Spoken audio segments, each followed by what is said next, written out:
Hello, everybody. This is the big boy, lesson 20. Key question here is, how did political parties develop? If you've been in class, this is what we've been building towards in terms of, um,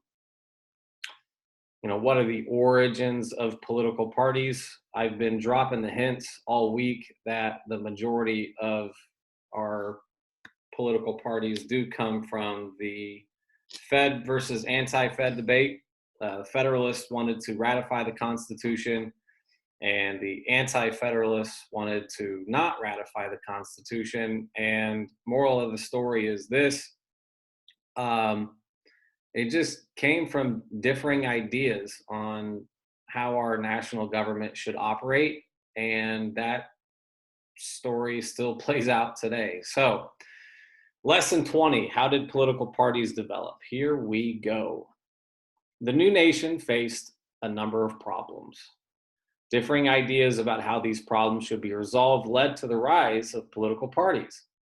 In this lesson, you will learn about what political parties are and how they began in American politics. And when you finish this lesson, you should be able to describe the two original political parties, their leaders, and the issues that divided them. So, just like now, there's a lot of political division in this country. This is the origin of it. So, terms to understand: the Alien and Sedition Acts, currency, Federalist Party, political party, and the Republican Party. Here we go. Ah, yes, I love this picture here. Good to look at. I would pause the video and essentially take this picture in. But I'll just get to the reading. Here we go. Why were the framers of the Constitution against political parties? When George Washington was elected as the first president, he received every electoral vote. One reason for this was the great respect people had for him. Another reason was that there were no political parties to run candidates against him. The framers were opposed to the idea of political parties. A political party is a group of people who join together because they have similar views about government. The Constitution does not include rules for forming or regulating political parties. The framers believed that political parties were factions. As you learned in lesson 3 and 10, a faction is usually a dissatisfied group formed within a larger group. The framers thought that factions might fight to promote the interests of their own members. The framers feared that the strongest faction would then control government. In such a case, government would not protect equally the rights and interests of all people. Instead, government would promote the interests of the party in power. When Washington took office, the new nation faced many problems. The country was in debt and needed to create good relations with other nations. People had different ideas about how to solve these problems. As President Washington and his advisors tried to deal with the issues, disagreements arose. These disagreements eventually led to the rise of political parties.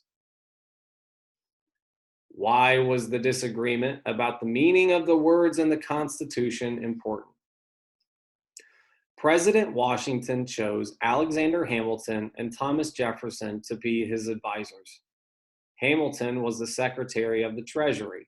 Jefferson was the Secretary of State. The views of Hamilton and Jefferson about the powers of the federal government were often in conflict. Hamilton wanted a strong federal government. He favored taking a broad view of the meaning of the words in the Constitution. The Constitution does not always use clear terms to describe the power of the federal government. Take, for example, the necessary and proper clause. What does necessary mean?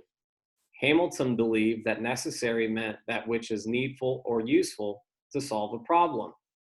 He argued that the Constitution created government to solve national problems. As long as a problem was national, the federal government could and should deal with it. On the other hand, Thomas Jefferson believed in small local government. He favored taking a narrow view of the meaning of the words in the Constitution. To Jefferson, necessary meant absolutely necessary. The federal government could not do whatever it wanted. Government could not exercise power just because it was convenient to do so. If government were free to define its own powers, it would threaten the liberty of the people. The conflict about the meaning of the words in the Constitution was an important one. Hamilton would give more power to the federal government. Jefferson would limit it strictly to its enumerated powers or the listed powers. The people who supported the views of Hamilton eventually became the Federalist Party. The people who supported Jefferson became the Republican Party. This is not the same Republican Party of today. So, in your quiz, you've got to make sure that you understand that the Republican Party that is mentioned in your book is not the Republican Party that we talk of today. And again, we have another critical thinking exercise. And again, it just goes into some of the things that hopefully the quiz will do for you in terms of getting you to think about how Hamilton and Jefferson both had conflicting ideas about what the Constitution actually means. Next, the economy. Why was the disagreement about the nation's economy so important? As Secretary of the Treasury, Alexander Hamilton wanted to strengthen the nation's economy.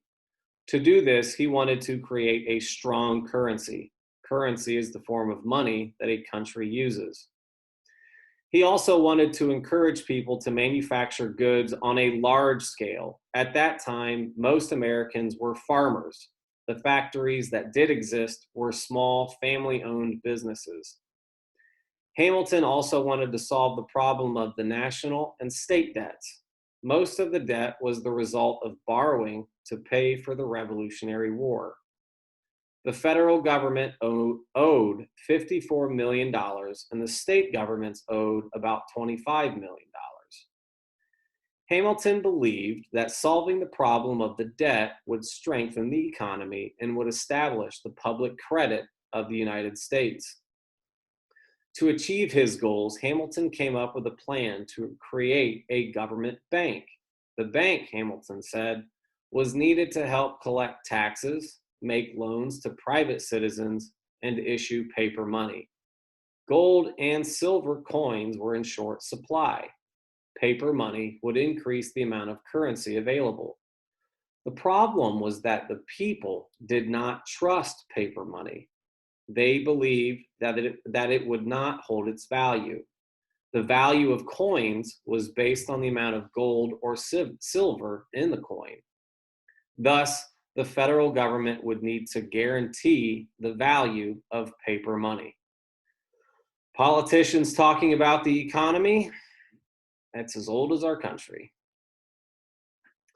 Hamilton advised President Washington that the necessary and proper clause gave government the power to create a bank. He argued that a bank was necessary to allow government to carry out its enumerated powers to collect taxes and regulate trade.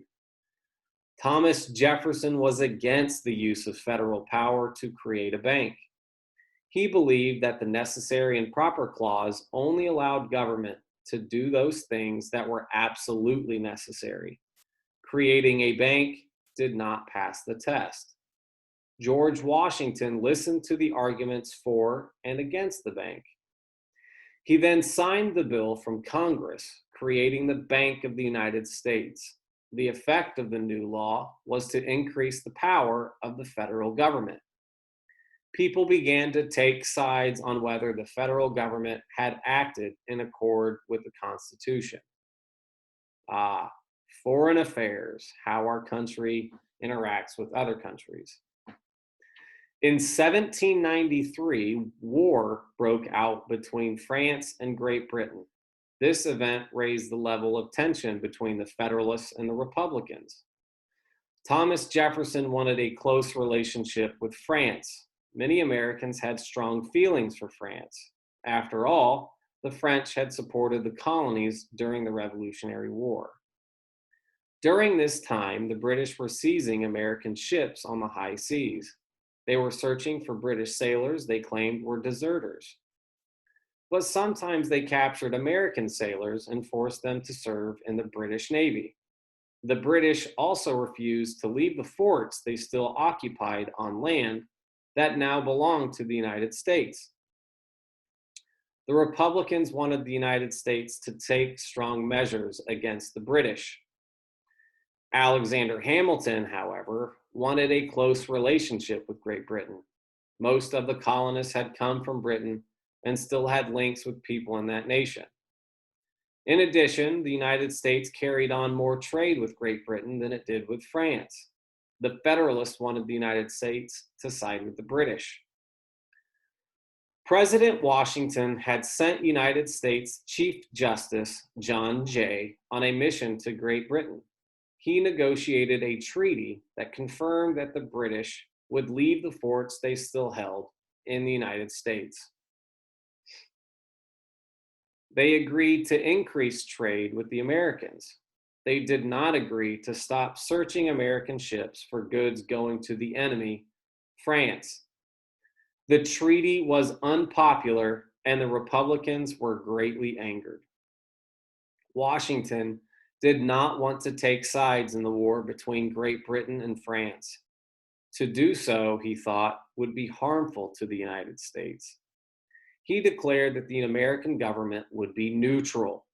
When Washington left the presidency, he cautioned the new nation against entering into any permanent agreements with foreign governments.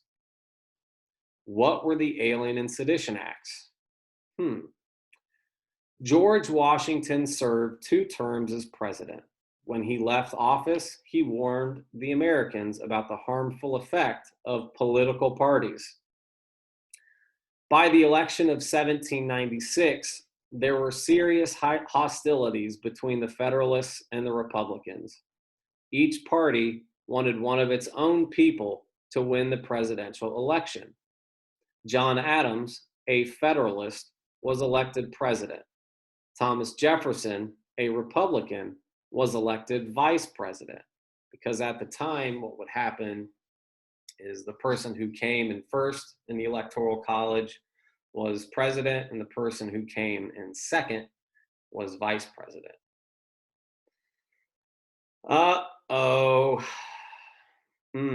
Another good cartoon for you to stop and ponder at.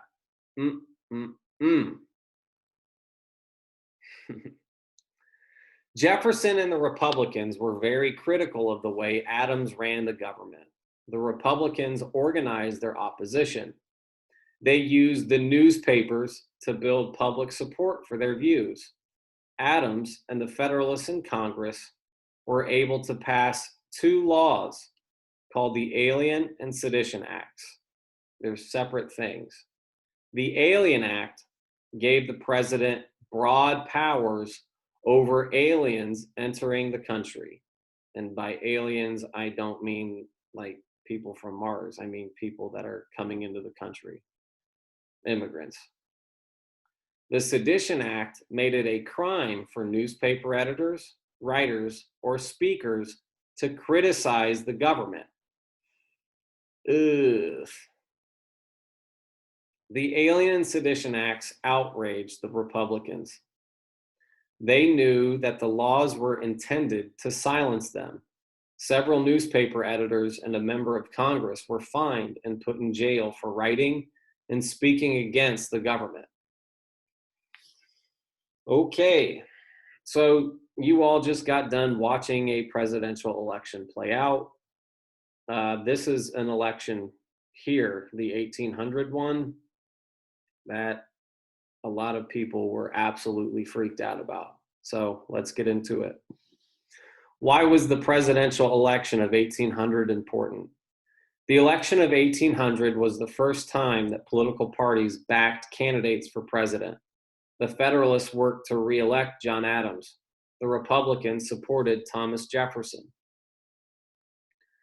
Adams and Jefferson did not campaign the way it is done in modern elections. Instead, the parties ran the campaign, and it was a bitter one. Both parties accused each other of wishing to destroy the Constitution. The Republicans cited the Alien and Sedition Acts as proof that the Federalists were not fit to govern. The election of 1800 was very important. Even though it had been a bitter campaign, the parties accepted the result. Thomas Jefferson and Aaron Burr, also a Republican, tied for votes in the Electoral College. So, according to the Constitution, the House of Representatives was obliged to select the winning candidate. After 36 ballots, Jefferson was chosen. For the first time in modern history, control of a government was transferred from one political party to another as the result of a democratic election. Thomas Jefferson later called it the Revolution of 1800. Over the long term, the Federalist Party could not compete with the Republicans. Other parties arose to take its place. The modern Democratic Party claims its roots lie with the Republican Party of Thomas Jefferson. The modern Republican Party claims its roots lie with the Republican Party of Abraham Lincoln, and Abraham Lincoln was elected president from here 60 years later. Yeah. So, what is the role of political parties today? Political parties are active today at the local, state, and national levels. Despite the fears of the framers, they are an important part of the political system. The following list states some of the ways political parties may be useful. 1. Political parties give people a way to join with others of similar interests to try to influence their government. 2. People working through their parties can nominate candidates for public office, raise money for their candidates, and encourage people to vote for them. Political parties can and do get many people involved in the process of government. Political parties give people a choice of candidates and programs. The political party that is not in power can debate and criticize the party in power. It's literally its job to publicly criticize other parties. So that concludes this heavy-duty lesson, lesson 20. It's all about political parties. A few things to just wrap up. One, at the end of the lesson, there's talk about why political parties are useful today. This lesson talked about the election of 1800 and why it was so important. Another section talked about the Alien and Sedition Acts. And it's super interesting to think about the current president and how he has handled criticism. He's not really favorable to anybody that criticizes him. And again, the historical context of the Alien and Sedition Acts kind of make the president look a little bit silly, because it's literally the job of Americans and other political parties to critique whoever is in charge. Now, if a Republican is in charge, it's usually Democrats that are throwing dirt and making arguments against the Republican Party. And if a Democrat is in charge, normal. Republicans are going to be criticizing the Democratic Party and again rallying in their support. So usually what happens is that there's a lot of division even after an election, because now the party in charge that won the election in 2020, Democrats, are now saying, hooray, we're in charge. And now it's the Republicans' job to go, ooh, well, here's why you're a problem. It's normal. And for me, all of this goes back down to the original debate when it comes to our country even developing, and that is the Federalists and Anti-Federalists. Hamilton, very much a strong Federalist, and Jefferson, very much an Anti-Federalist. I mean, he was in favor of the Constitution after, the Bill of Rights were added on. And they had different ideas. And just like we had different ideas about the ratification process, we now have different ideas about how our country is going to be led. And thus concludes lesson 20.